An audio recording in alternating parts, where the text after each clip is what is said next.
Il riscaldamento globale, le piccole e grandi azioni da cui partire per cambiare il mondo e inquinare meno, il buon uso dell'energia. Sarà l'ambiente nelle sue diverse sfaccettature, il filo conduttore del viaggio al centro della scienza. La rassegna promossa dalla Fondazione Istituto di Ricerca Pediatrica Città della Speranza per combattere le bufale, portando la scienza tra la gente per offrire strumenti adeguati con cui smascherarle. Due gli appuntamenti di programma il 13 e il 24 maggio, con temi alla portata di tutti per coinvolgere anche le scuole.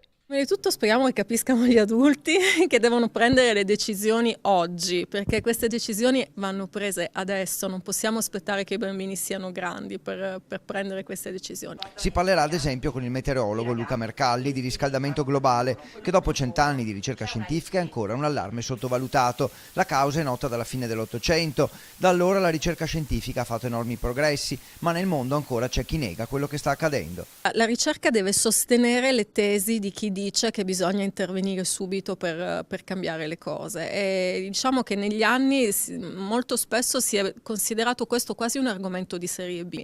Oggi la ricerca scientifica ha chiaramente dimostrato che questa è un'emergenza e quindi la ricerca serve proprio a questo, a dare solidità alle tesi ambientaliste. Io spero fortemente che nasca prima o poi un ambientalismo veramente basato sui dati della scienza e sulla ricerca scientifica. Questi dubbi rallentano gli accordi internazionali per la riduzione delle emissioni ed espongono l'umanità a un grave e inedito rischio ambientale.